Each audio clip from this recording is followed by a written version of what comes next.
Good evening, and thank you for joining us tonight for another episode of Spanning the Need. Tonight, we will be talking with community leader Derrick McDowell, discussing a variety of topics that are affecting our communities today. Thank you for joining us tonight, Derrick, out of your busy schedule. Hey, thanks for having me, Anthony. I appreciate it.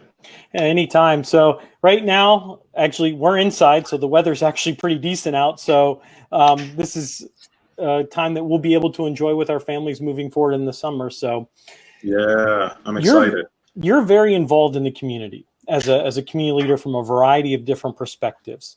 Tell us how you got started to end up where you are now. Well, it's interesting because, my wife often tells me that she's not sure what to tell people that she works with or friends what I do. And I just told her, to make it easy, I have the honor and the pleasure to just love Youngstown. That's something I get to enjoy doing. And there's work that goes along with that, obviously, that comes from a number of different angles, as you stated. But that's truly what sums it all up, is that here is a guy who, wants to just love on his city in any way that he can. And so, it's certainly creating the Youngstown Flea, which is the outdoor market that happens once a month downtown next to the Cavelli Center. That was one way in which I wanted to, teach entrepreneurship to a community, to bring some economic sustainability, to showcase our creativity, right? I traveled a bit and found that existed in so many other communities. And then you come home and it's absent. And I looked and I said, we have what it takes to build that same thing. We have creative vendors who know how to work with their hands and make things. And so, building the Youngstown Flea has been an exciting thing. The community's very much responded, very supportive to it.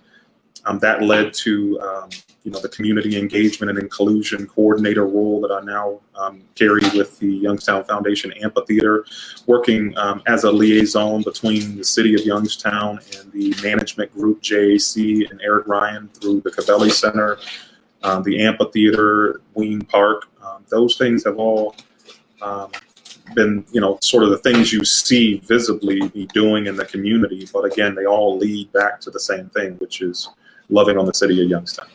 Well, and I think that brings you to a very great position, is you look at making everyone come together, really making everyone understand what's going on, really making a difference in the community. And I think with that position that you have down at the new amphitheater, that you have that extension of what you do best. So how do you plan on using what you have experience-wise to really bring a very diverse culture to the amphitheater? Well, you know what? Those positions, in the society we live in today, you have to sometimes recognize what's at play. In any community, influence and leverage, they have value and worth in our society, whether it be a social media influence or leverage, whether it be a community influence or leverage. And so in some cases, because the community was not very familiar with who I was as a person, then as I created things like the Youngstown Flea and got involved with community engagement with the amphitheater, that certainly brought along with it influence and leverage in the community. But I'm one of those people that if I said I could have one thing, it would be mind control. If I had a superpower, right? But it would be only a wonderful mind control, because certainly when you have mind control or people are willing to get along on board with some of your ideas, it makes it much simpler to do the things you want to see done in your community, which all tie back to me loving on this city. I want to bring wonderful things to this community. And so, getting us to gather has been one of those stepping stones that I've used as a vehicle to be able to have conversations with the community. So you might see me promoting the Youngstown Flea. What I'm really doing is gathering a community and teaching us how to support one another. When you see concerts happening at the amphitheater, it's not just the surface level, hey, he's doing a movie night.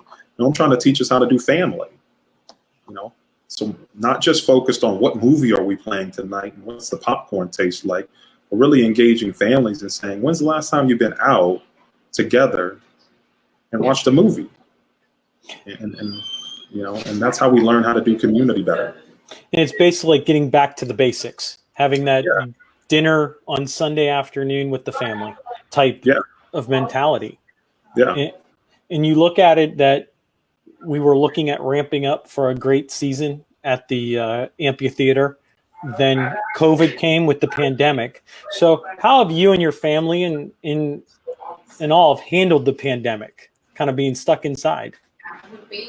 Well, to your first point, when we talk about what we had planned, I like to joke and tell people we had so many amazing people scheduled this year. We were this close to getting Jay-Z and Beyonce on a buy one, get one deal.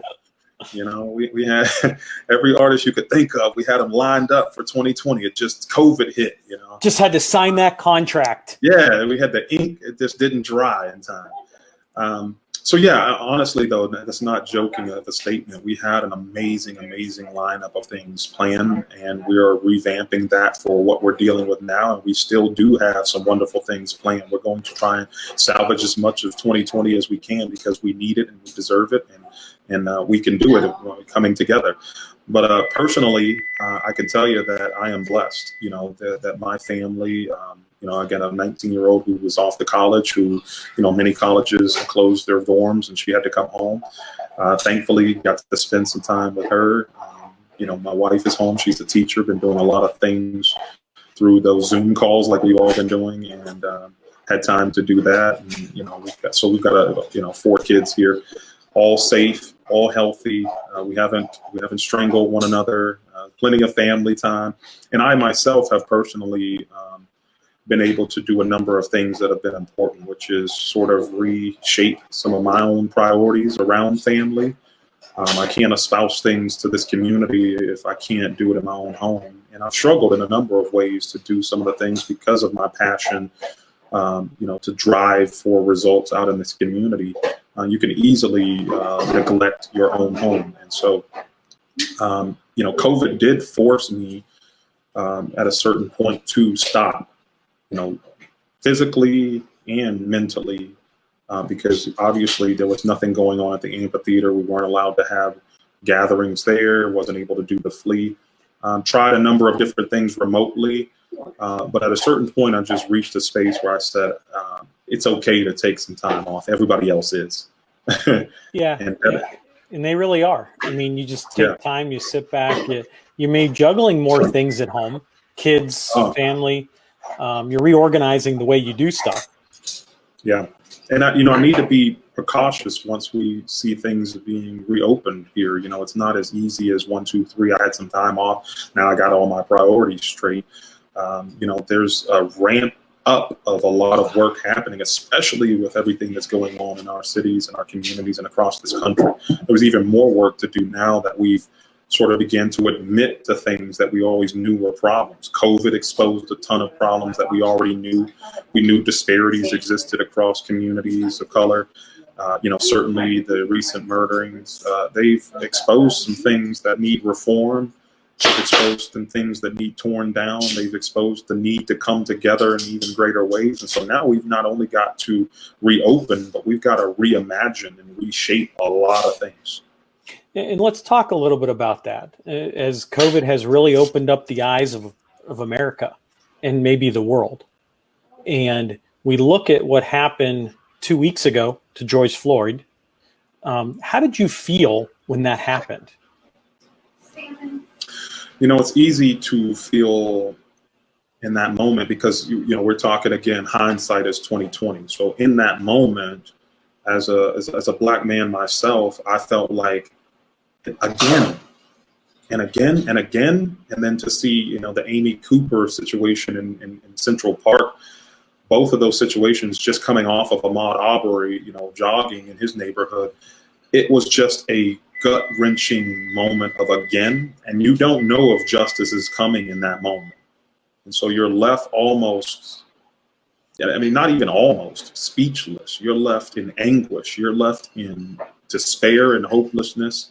But I'm a person that springs into action as well, you know, so I don't sit in those moments long. You know, I work with organizations like Mahoney Valley Sojourns of the Past with Penny Wells, and that teaches us the principles of nonviolence, but it also teaches us not to be a silent witness to the things that we see. So my nature isn't to sit in hopelessness and despair to sit in that anguish, even though it might be affecting me. And I look around, I've got two Black boys that are teenagers that are out in these communities that have their driver's license now. I've got a 19-year-old daughter, who's out in these communities as well.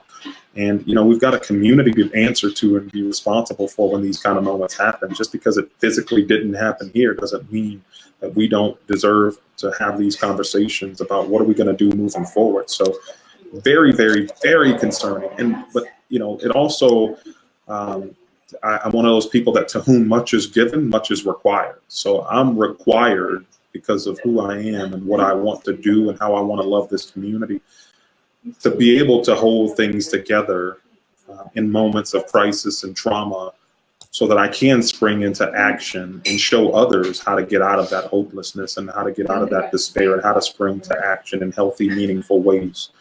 So as much as I wanted to break down like everyone else, I just felt like I couldn't. And I think everyone can agree that video was very disturbing. It was very disturbing. No one should ever go through something like that. And I think that ignited really where we are now. Yeah, it's tragic. One of the things that's very frustrating for me and I have to process is why did it have to take that again to get us to be believed? It's so you welcome the fact that we're here now having these conversations because we've been trying to get to this point forever. But you have to acknowledge that it took way too much, way too heavy of a price to be paid to reach this moment. And so we're here now. And Congressman John Lewis was quoted as to saying that, we've come a long way. And in most cases, people would say, but we still got a long ways to go. His statement just recently was, we've come a long way and we're not going back. We have to move forward and not take, 2 steps forward and then 1.5 back. We've got to advance now. It's like the notion, this isn't a sprint, it's a marathon. Absolutely. And everyone will do its part. Yeah. And how you prepare for a sprint versus a marathon is important. Right, your training is different. If as your work as a referee that I'm going to be reffing, a tournament, that's different than a high school game. AAU tournaments, you got 90 teams, 900 players, you lock and load, and you're going to be running all day. You bring your lunch with you and a lawn chair. Yeah, exactly. A lawn chair with a cushion in it. Yeah. So this is that moment where I tell people, this isn't a dipping of the toe. This is a cannonball into the pool moment where you've got to immerse yourself in this movement, but you have to be prepared for the marathon that it is. But that their work is plentiful too. And you are actually a key component. If I'm correct, a 17-year-old created a gathering in downtown Youngstown about a week ago. I think she was 17 years old. A 17-year-old or 18 was graduating, put this together, and you had, I think, 1,500 people there. It was a very, very calm protest and very voiced your concerns. You had people from out of town that were causing the problems. But you stepped up where there was some damage in downtown Youngstown. They broke windows in Chaffin Center. And you stepped up and said, back off. You protected the properties of the city of Youngstown. So what does that mean to you when you do that? And what did the rally mean to you as a whole? Well, yeah, so Sonia Lenore is her name. And I believe she's 18, recent graduate, and reached out to Reverend Lewis Macklin in the community from having a relationship with his daughter and says, hey, this is something I want to do in the community. I believe the time is now. But she was acknowledging that, hey, I don't know the way forward. I've never done something like this. So, have to commend her and give her kudos for being bold enough to reach out in a moment where I want to do something on a large scale, but I'm not sure how to do it. So we know that we need to engage our youth, and we know we need to guide them. But certainly one of the messages I want to get out to so many people is don't trample on them either. Give them the room and latitude to do what they need to do. And so, she was bold enough to reach out to us, and we responded through our organization, Mahoning Valley Sojourn to the Past. And we just said, hey, we will help facilitate this moment for you. We don't want to overshadow you. We will use our relationships throughout the community to help pull people together, and we did just as such. Wonderful turnout, as you described. You know, we began at 11:30 downtown and walked from the intersection of Wick and Wood Street as a group, a peaceful assembly, down to the steps of the courthouse. And we had a number of different speakers. We had a girl speak a poem, written word. You know, it's just wonderful. We had, you know, Pastor Todd Johnson give a challenge to police and politicians and the community at large. So it was calling out everyone at this moment, not just, you know, focusing on just one piece of reform that we need. And then you saw a transition, right? There was a breaking off of what we created into something completely different. And that's not a disparaging thing, because we have citizens of this community that have every right to voice their opinions and their express themselves in ways that we didn't maybe fulfill in that 11:30 gathering. There were more people who wanted to have dialogue with the police. There were more people who wanted to express themselves in a number of different ways. And so I hung around after our gathering ended and, you know, just began to be an observer, a fly on the wall as a resident of this community, just to see if I could be of any help, but also to ensure that messages are heard in a peaceful way, because we knew how important the narrative is to our community. We know how stories can get diced up and dissected and sent out there in ways that don't truly articulate Youngstown in the best light. Certainly would never want to fluff any stories, but we understand that we could lead the nation in a time like this by having a peaceful gathering when many other cities are on fire, literally. Yeah. We didn't have a canister of tear gas released in our downtown. You know, you could say, you know, no residents were harmed in the making of this peaceful assembly. Now, again, we had moments in which, you know, and I won't just say out of towners, because there were some people from Youngstown who, you know, when you have a gathering, you can easily fall into a group mentality.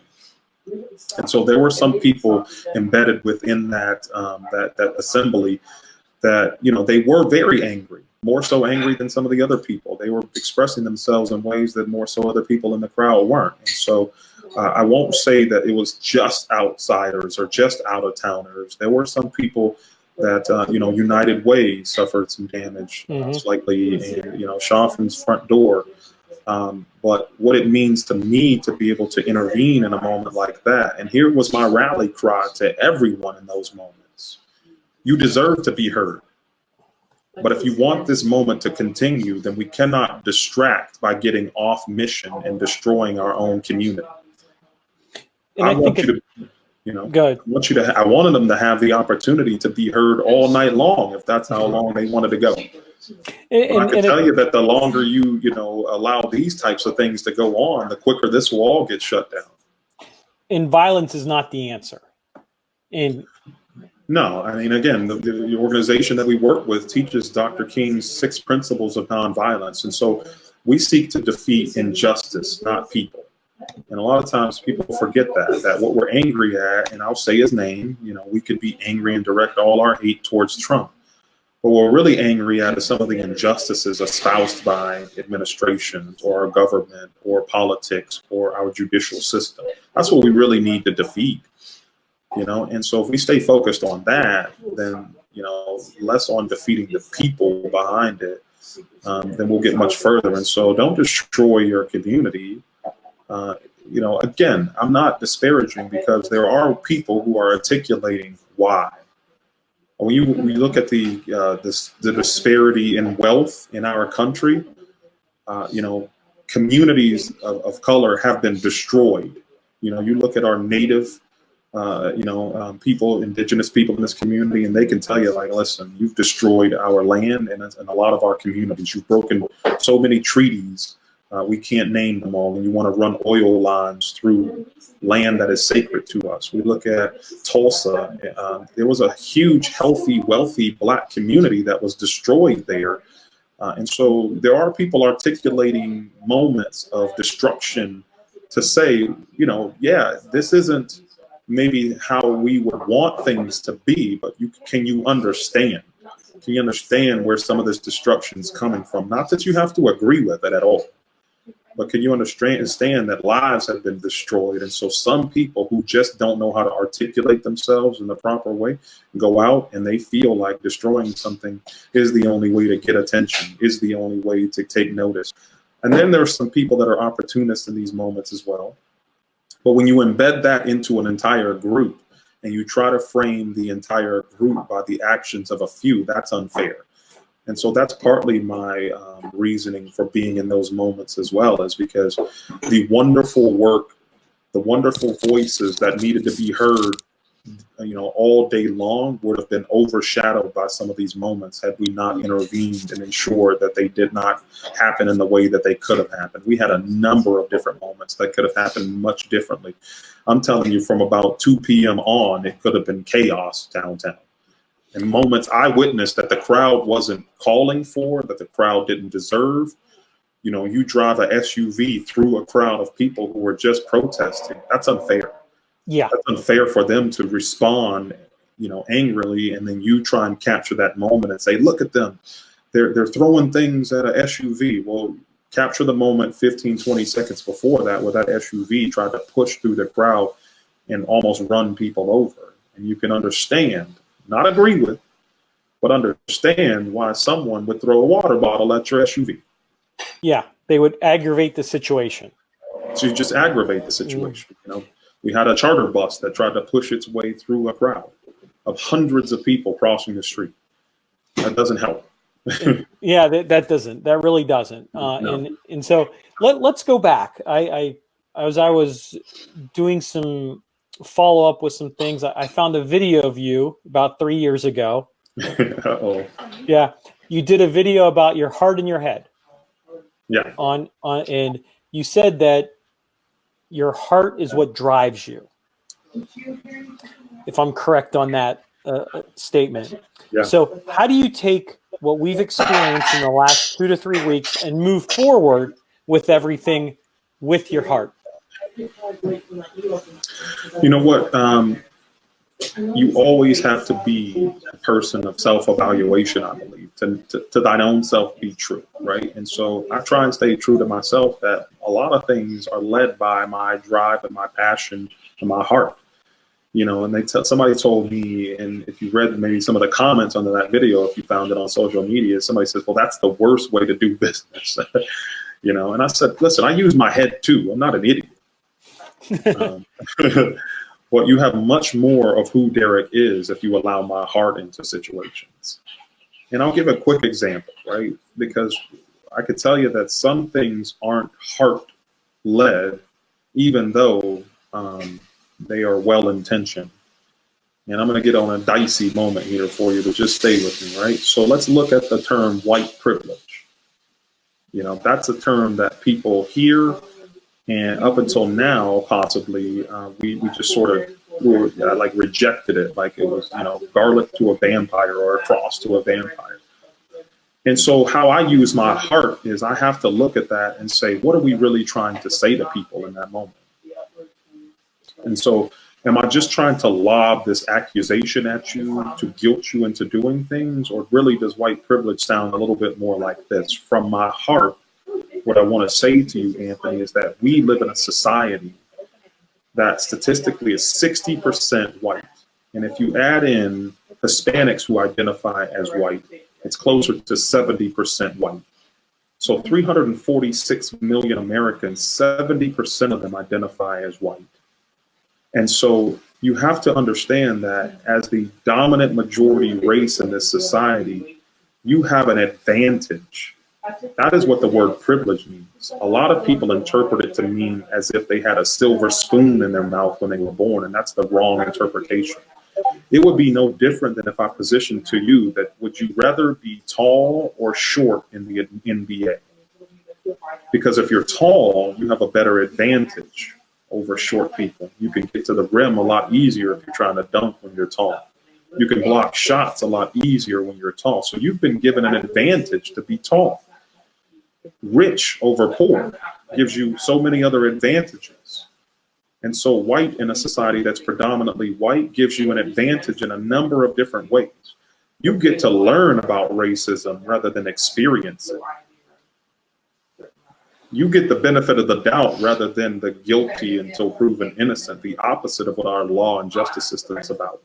And so what I'm saying to you from my heart is all I want you to do is recognize those advantages and take the privilege of using them on everyone's behalf and start advocating.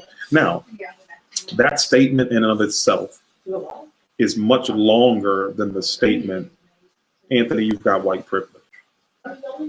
So I would rather lead with my heart and have that longer conversation with you in an effort to try and get you to understand what I'm saying than to lob at you with my head, you've got white privilege, and now try and cause you to feel guilty. I don't want anyone to feel guilty for the color of their skin, but I do want people to recognize even I've got advantages. I'm 6'3" and I'm Black and I'm not poor. I'm educated, I work hard. Those are advantages in this society that I have the privilege of using to further causes that are dear to my heart. And I think that's a great statement. It crosses all boundaries. It really shows what we're really looking at. I mean, at the end of the day. Yeah. And I think so if more people led with a little bit of heart, and it's difficult. It's not easy because quite honestly, and I'll tell you a quick story. I remember the movie Selma came out, and it, documents Dr. King's involvement, John Lewis's involvement in the march from Selma to Montgomery for voting rights in Selma, Alabama. And the rapper Common, along with the R&B singer John Legend, came out with a song called Glory that went along with the soundtrack to that movie. And I believe they won some prestigious award. I don't know which one. I'm just going to call it a Grammy, whatever they won. So it brought a lot of attention and popularity to the movie and the song. Well, they asked the rapper Common. They says, in this time where we're struggling with racism, what's the answer? What is the answer? And his answer was brief. He says, I believe that we need to extend a hand in love to those struggling during this moment. And that's the only thing that's going to get us through this moment. And can I tell you that some of the comments that came from his statement were from a number of African Americans who said, we've tried to extend our hand over and over and over in love, and people just keep cutting off our hand. There are some people who are angry, who have lost trust in this moment, who have been so traumatized that it's very difficult to ask them to lead with their heart right now. And to those people, we're going to have to give them time to heal. But I'm in what I would consider a much more healthy space to be able to do things in my community where I can lead with my heart and see the perspective of all sides of things before I go with my head and then, cut off opportunities to have dialogue with people because I'm so angry. And I think that brings a great point where, as you know, George Floyd's funeral was today. In almost about 2 weeks, a little over 2 weeks. What do you think we've learned since his passing? I would hope that we've learned that this wasn't all fake, that the cries of communities weren't just, chicken little pie in the sky, falling cries, that these are real and that people are to be believed. And that, as we go back and think about some of the other instances in which we tried to write them off as simply someone being non-compliant with law enforcement, or the numbers just don't support the disparities that we're talking about, or the statistics aren't in favor of what they're complaining about, that we sort of now can just admit to ourselves that some of the things that have been brought to the table for so many years and decades and centuries, to be honest, are real. They're much more real than we wanted to believe. And so I hope that we've learned that the cry, these aren't fake tears. And a number of communities suffer that, unfortunately. The Jewish community suffers people who are Holocaust deniers still. And so hopefully we get beyond some of these moments of having to prove out that things are real. Again, Amy Cooper shows us in Central Park how quick someone can turn on a black male simply because she was asked to leash her dog, which was park rules for the area they were in. And she literally turned to one of the worst things you can do in this community, which is threatening a black male with the threat of calling the police on him and telling them that he was going to do harm to her and her pet. So that I bet you everyone who would describe her 10 minutes prior to that moment would have described her as one of the most wonderful people you could have known. Someone who would do this, and that for her community. Someone who wouldn't have a racist bone in her body. Someone who was colorblind and was raised to see all people fair and equal. But we have within us all these prejudices that when pushed to a moment, we don't know what we would say. And she proves that. And so now we have to acknowledge that. We can't deny it. So what I would say is we cannot take the last 2 weeks and pretend that we haven't been trying to get attention in these ways before. But hopefully over the last 2 weeks, we can now start arguing about what's real and what's not. It's not just a boogeyman hiding in the closet or under the bed. This is really real. Racism in this community, in our cities, and in this country is still alive and well. We tried to say that after Obama was elected, that we were post-racial. You know, how foolish of us to believe that when so many people were still crying out during those moments. But I also hope that we've learned in the last 2 weeks that we cannot sit idly by. We cannot dip a toe in this moment. We've got to engage and we've got to do something. We've got to spring into action. Now, there's a number of people who don't know how to do that. But acknowledging you don't know what you're doing or don't know how to move forward is the first step for you. And so for the rest of us who do know better, you know, we've got to do better. When you know better, you do better. Exactly. And actually, that was going to be my next question is people are watching this. And right now, what can they do? Can you elaborate a little bit more on what someone can do while they're watching? What advice can you give them? Sure. And again, you know, advice can be very, you know, tricky because, you know, you've got a diverse audience. I remember talking with a friend just recently who asked me advice as a parent, and that can be different advice in this moment to some people. So Josh, I'll run through quickly with her, you know, what I said to a parent who's looking for what to do in this moment, right? She's got 2 small boys. I said, number one, as a parent, you know your family best. And so you're going to have to survey whether I need to have a family meeting or individual meetings with my kids. What's age appropriate and what's not? As a spouse, what do I need to talk with my husband about that we need to do for our family moving forward? Number 2, you can't give anything to your kids if you don't have it yourself. So you can't educate them about things you're not educated on. So you're going to have to steep yourself into the moment and ask myself, what is it that I want my kids to know? And what do I really know? Am I able to teach them? Or do I need to bring in some support? And number 3, it comes down to, again, what we talked about earlier, what are we ready to acknowledge as a family before we begin working on? Are we willing to acknowledge that the community we live in is 99% white? And we need to do something about why there's not more diversity in our own community. The school my children attend, none of the teachers are people of color. None of the students are really people of color. The experience that my children are getting has no diversity. Things like dropping statements like I'm colorblind. We're prepared to do that as a family because we're not colorblind. If I asked you to go to the Mill Creek Flower Gardens with me, you wouldn't say you were colorblind. So why do we say that with people? You know, I told her, don't clench up in moments when your kids ask you difficult questions. Be prepared for them. If you're in line at the grocery store and your kid says, Mommy, why is that girl brown? Don't go, don't say, oh, I'm so sorry. You know, no, you answer the question practically. She's brown because I'm guessing her parents are brown. And 2 brown people make a brown child. And we'll talk more about it at home. You know? Yeah. And actually, there was a press conference today about unity and reform, where you had a variety of community leaders, some pastors there, and I think there was some police that was there as well. And they were talking about reform, unity, and it looked like, from what I've read, that it was a good thing. Yeah. So just to be a more generic, for overall audience that's listening about, because I am getting a lot of people asking me, hey, I want to get involved. I posted something today on social media that says every organization within the city of Youngstown and surrounding areas needs to join in the fight of social justice. And that, eyes and ears are watching and listening what you're doing. And I ended it with, please don't make me call you out publicly.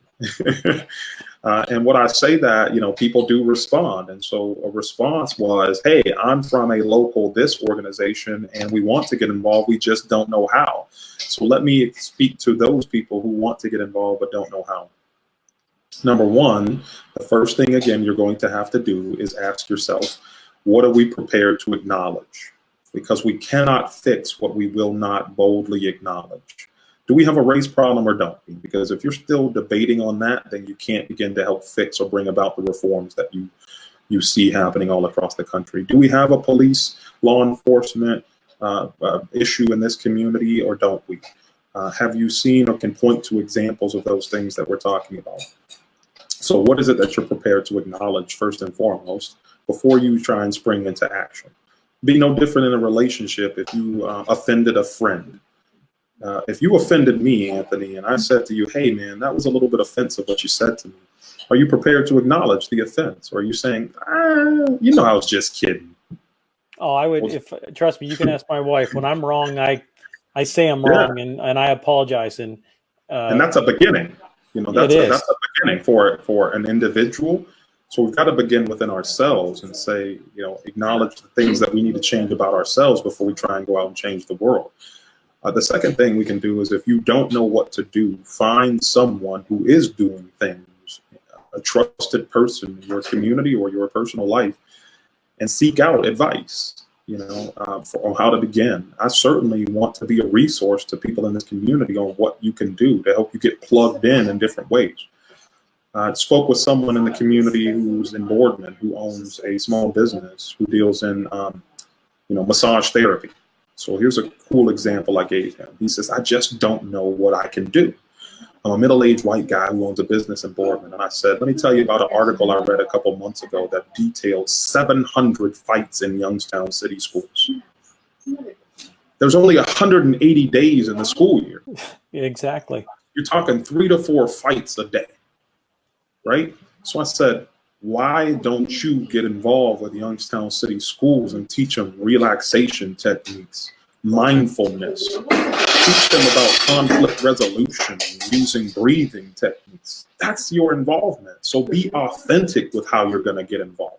Don't start driving down the street trying to play Tupac and Biggie and act like a supporter by throwing your fist up and saying, Black Lives Matter, if you don't truly mean it. Work in ways that are familiar to you. You know what I mean? If you're a coach, then expand that into communities of color and say, hey, typically only coached in the suburb areas. I want to get involved in some of the communities that are struggling the most. If you're a carpenter or a welder, and take your skill set and bring it to inner cities, and teach them your skill set or your trade. We talk about the lack of job opportunities. If you're a landscaper, I know help is hard to find, but if we groom some of these 6th, 7th, 8th graders and start getting them light yard work by the time they're adults, they'll be better employees for your landscaping business. So you just have to take what you're good at and what's authentic to you and put it to work in creative ways. And so number one, acknowledge, because we can't fix what we won't acknowledge. If we won't acknowledge offenses, if we won't acknowledge the makeup of our community is challenging, if we won't acknowledge that our teachers are not diverse, our student body's not diverse, our family's not diverse, we haven't had dinner with anybody that doesn't look like us in a pretty long time, then you need to acknowledge that before you can fix it. Educate yourself, right? Before you can jump into action, you need to know what you don't know. And there are plenty of people who can tell you what you don't know if you don't know. There's this old segment, and we can edit this out if it's not appropriate. But if you've ever watched the Chappelle Show, there was a comedian on the Chappelle Show. He had this thing on the Chappelle Show. His name was Paul Mooney. Yes. And it was a segment called Ask a Black Guy.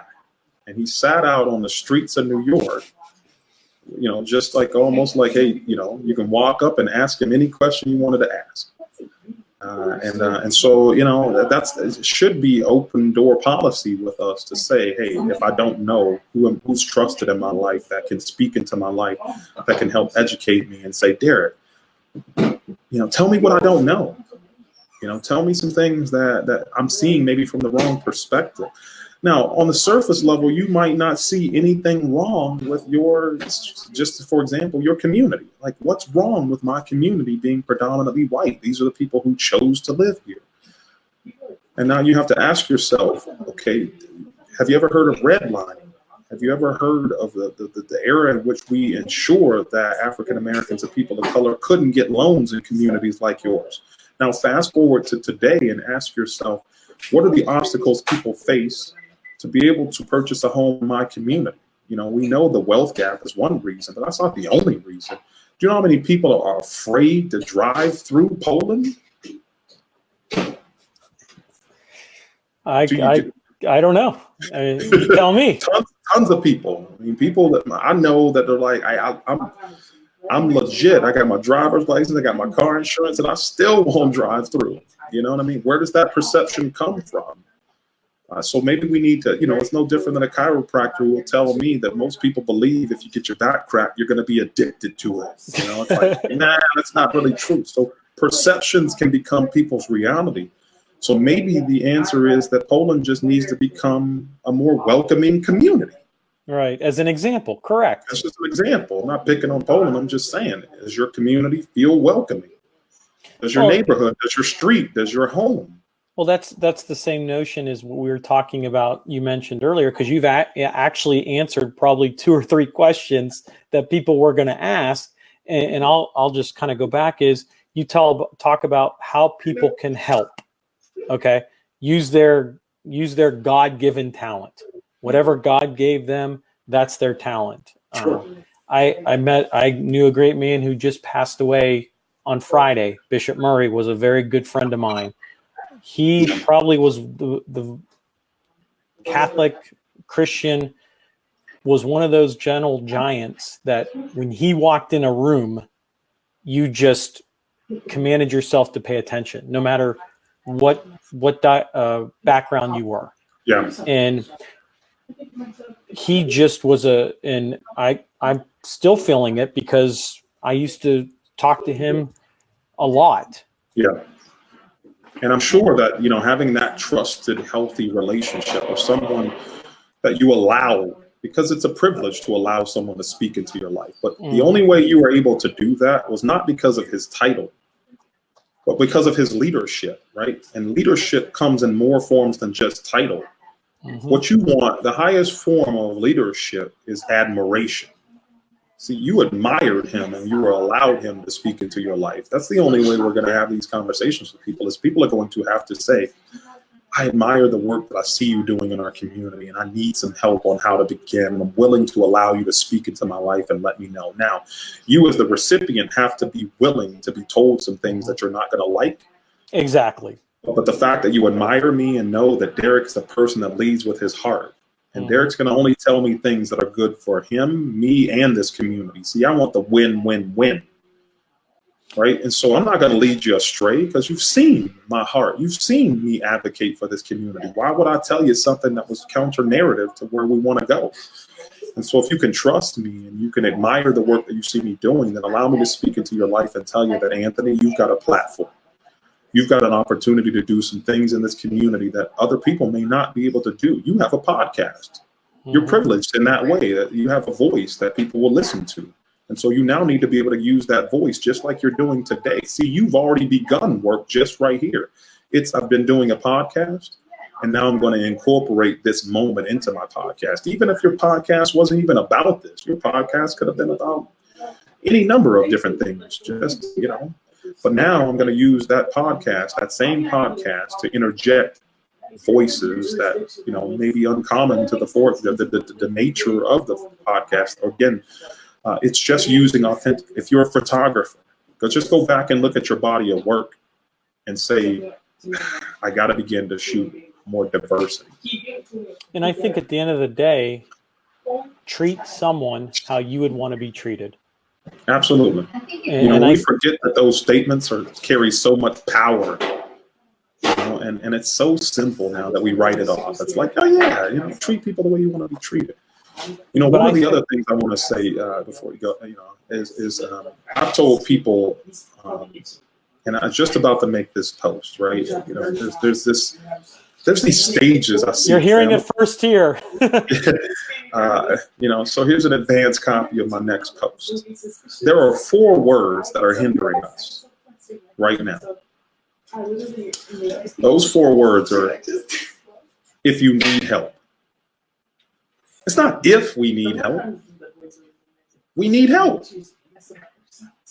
We continue to try to absolve ourselves from moments. People are looking at me, if you need help. Like, what do you mean, if I need help? It's time to get involved. And I'm saying that those words are dangerous in this moment right now. That's not if. When can you come help? Yeah, it there's no more is. if. Yeah, there's no more if. There's no sidelines to this social justice movement. Like, you can't just sit back. And so I don't mean that you have to go do what I do. Let me tell you a very cool way you could change your environment. Don't just go get Chinese food. Intentionally go get Chinese food and sit down and talk with your family about Asian culture. Go patron, Charlie Staples downtown and talk about, that culture. Barbecue, talk about New Orleans and, the Creole culture in the South, where gumbo comes from. Just if you talk about food, I love Italian. I want to know more about the Italian culture. My wife is Hispanic. I love that culture. I love it. I love the dance. I love the food. I love the people. I love how bright the colors. I love it all. My wife's brother is married to a girl who's Korean. We're like the United Nations when we come together for events in my home, and so why would I not want to see their color? Why would I not want to embrace their culture? So those are simple things that we can do right now that don't take a lot of heavy lifting, but you can't do it if you won't acknowledge it by saying things like, well, I'm colorblind. I was taught not to see. Stop that. See it and love it. Fall in love with it. And that'll change your whole family, right? Because now your children are going to hear, wow, Mom, I love salsa music. I love hip hop. I love, like jazz. I love, and so, that's on a personal level. On a professional level, ask yourself, who do I work for and what are they doing? If you work for a hospital system in this community, what are they doing to provide access to affordable health care in our own community? Who are the people you need to go talk to who are the gatekeepers who have been holding this community back? Quite honestly, maybe they don't even know that they've been holding this community back. There are some key people in this community that I believe that don't recognize that they're a gatekeeper to our success. And I think on that point is, I've been involved just as much as you have downtown over the years. And when Youngstown has changed, there are some people that don't like change because that's just how they grew up. But I think once people warm up to it and understand what was going on downtown, then people started to come back and say, oh yeah, because they were like, hey, downtown, like I talked to people that didn't come down for 20 years, didn't even know there was all these restaurants and the entertainment until they said, well, that's where the Cavelli Center is, or that's where the Chevy Center was. And so I think all you need to do is just open your eyes and go downtown. Yeah. And that speaks to one very egregious thing that's been happening all over our community is people and parents telling their kids, don't you go to Youngstown. Trust me, it's happening. They're all over the perceptions. It's interesting how we're only safe in Youngstown when Elton John comes to town or when Blake Shelton comes to town. It's the safest community in the world. Carrie Underwood comes to town. Taylor Swift comes to town. It's the safest neighborhood ever. Jay-Z. I mean, we've had those artists down Lil there. Wayne, 20,000 people came to see Florida Georgia Line. I can't think of an article that I read about a a carjacking, a robbery, a murder, so how was it so safe? Well, Maybe we've got the wrong perceptions about the community. Well, and I think it's the perception of the past. Once someone gets a thought on what happened downtown Youngstown the last 20 years after the mills closed, once the population declined. I mean, we at one time had 150 to 175,000 people in the city of Youngstown. Yeah. And now we're down to between 60 and 65,000. Yeah. So, I chaired the park commission years ago, and we had a park system that was made for $150 to $175,000, or excuse me, 150 to 175,000 people. So at that time, we were looking to downsize and make it more the quality of life. And that's how we looked at that to really make a difference in the community. Then there's a number of people, who are making completely different, bold steps into the community, right? You look at Ian Benniston and those who run YNDC, who have said, we live in Youngstown. We service this community, but we live in this community as well. I had an article, some months ago, when it was, I think, Liberty schools and I believe either Girard or Hubbard schools. I don't want to misquote. But it talked about that Liberty schools were losing students to, I believe, Girard because of, open enrollment, and, they were taking all this funding with them. And so Liberty had invoked this ruling from the Department of Education that allowed them, because of a racial diversity component, to say that you can take our students, but we don't have to allow the funding to go with them. And that stopped Girard from yanking students. Why is that important? And I spoke out and I said, hey, dear white people, and I meant this from my heart, please stop leaving our communities. Why? Because white flight sends signals. It tells others that, there goes the neighborhood. Where do you think that term comes from? It's someone's belief that the neighborhood is no longer salvageable, and so it's time to move. But if we all do that, then what's Liberty left with? Now, I'm not saying that Liberty gets a free pass and that they shouldn't improve their communities for the people who live there or their educational system.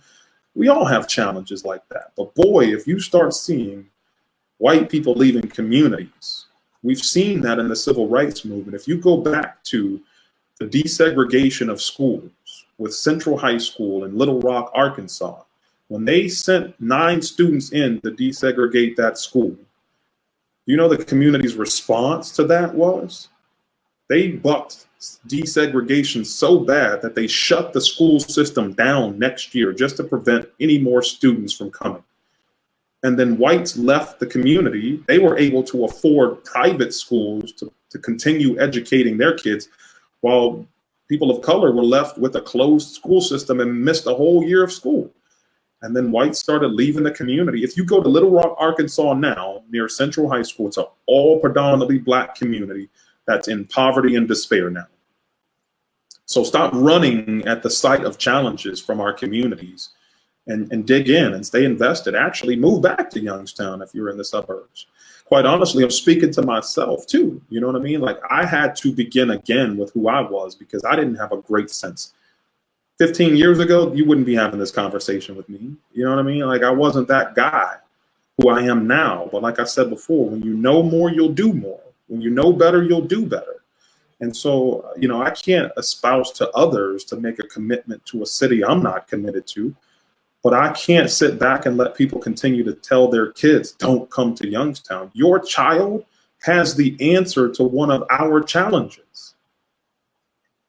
They're going to create the next app that helps, resolve some conflict in our community. They're going to create the next small business that helps employ, 15, 20, 30, I don't know, but to tell them to take their talents elsewhere, it's just not going to help us with the way forward. And so get to know the real Youngstown, not the one that we read about from all of the national narratives that tries to use us as a backdrop for hopelessness and despair and crime and corruption all the time. Well, and I think it's like in Youngstown, you got the Youngstown Business Incubator, you got American Makes, you got Youngstown State, the city. I live in the city, and I've lived in the city for, well, 10 years and then another 5 in college. So I've been around, and I love Youngstown, and Yeah. and I'm doing what you're doing, really investing and really making a difference, and moving forward. You never know where God will intend you to be. Yeah. And so sometimes people ask me, hey, Derrick, what's next? I'm the same way as you just stated. I don't know what God has next, man. I just know that when my heart moves, I move, and so I believe that, God is the one who deposited this heart in me for this city and this community. And so when things strike me, I can't do it all. And so I don't try to do it all. It may appear on the surface that I am, but I have a very specific skill set and talent that I try and use for this community. And I like to do what most people say is stay in your own lane. Yeah. Now that's difficult. As I told you earlier, when I'm at a basketball game, I sound like a coach 1 minute, I sound like a ref the next minute. So I do cross over some lanes. The only thing you need is a striped shirt. Yeah, that's all I need. My wife's like, honey, like let the coach coach, But, the other thing I'll tell people is you don't need to wait around on permission. See, that's why we call it the city of you, because it's made up of you and me and people who can take ownership of moments and say, you know what? I've been God-given this talent and this skill and this treasure, and I'm going to go give it away to this community. So if you're a photographer, do like they do in New York, where they have that Humans in New York. Go down and take pictures of the people you see walking around Youngstown and write their story. If you're a referee, try and engage beyond just the game and get to know some of these people, so the coaches of the schools. And so building relationships are important, because one day you might become Anthony Spano, who has his own Hope Classic, and you're going to need those relationships. I think I've done that and gotten a little too old for refereeing anymore. But yeah, I mean, it's a moment of great accountability and responsibility, and we've got to steward it well with what we've been given. To whom much is given, much is required. And so if you live in a safe neighborhood, wonderful. What about the people who don't? And what are you doing? If you can agree that not all cops are bad, wonderful. But there are some that need to be addressed. And what are you doing about that? If you can say that, your community has wonderful resources, what about the communities who don't? And so that's all this moment is about, is really coming out of ourselves and getting beyond who we are and getting into the work that so many others need us to engage in. And I think that sums it up pretty good. And so you pretty much answered the last probably 5 or 7 minutes. You've answered a good portion of the questions that people either have submitted or written down on the comment section. I think the only question that didn't get answered that I'll bring up, it's going to come up on your screen. It's from Sean Allen. He says, these protests are 99% nonviolent, and these protests are definitely getting the right attention. Enough is enough. If change isn't coming now, then when? I appreciate, Sean's question. I think it ends with a statement, or I guess a question that, I simply don't subscribe to. And I don't mean to sound disparaging when I say that, but I'll go back to John Lewis's quote. We have come a long way and we're not turning back. And so change is coming because we commit to being those change agents. So don't sit back and wonder when change is becoming, become the change. And that's no matter what degree or what size or what contribution you're making, change is change. If you change, that's change. If I change, if I commit to looking within myself and changing, then that's change. And if we collectively all did that, what change we could make if we all looked inside, and said, I've got some things that I need to change. That could be, mentality shift on some of the things you once believed. I had a friend who told me that her parents literally looked at her and said, when are you going to remember you're white? Because she advocated in ways that they didn't agree with. And so they must have believed that she was no longer a member of the white race simply because she got involved with causes that they believed weren't hers. So maybe it's your family members or friends need to change, and you can be that change agent starting right at home. But so for me, it's not a matter of if change is coming, no different than I said earlier, if you need help. There's not if anymore. We need help. And so when? The time is now. If not us, who? If not now, when? The answer is now. There is no more question to be had. We must take advantage of this environment. I spoke, briefly at our march, 2 Sundays ago, and I said, one of the things people espouse in this moment is climate change. We say that is the existential crisis affecting our generation and for generations to come. Well, I can tell you that's a true statement because the climate has changed. The climate of our community has changed. The climate of our city has changed. The climate of this country has changed, metaphorically and physically, and we need to take advantage of that change right now. Well, that's all questions that were submitted because you answered a pretty good portion of them towards the last couple answers. So, Derrick, it was a pleasure to have you. I hope you enjoyed yourself. Thank you for joining us for another episode of Spanning the Need. Stay tuned as we'll be making other announcements on our guests in the future. Be safe and God bless. Thank you. Thanks, Anthony.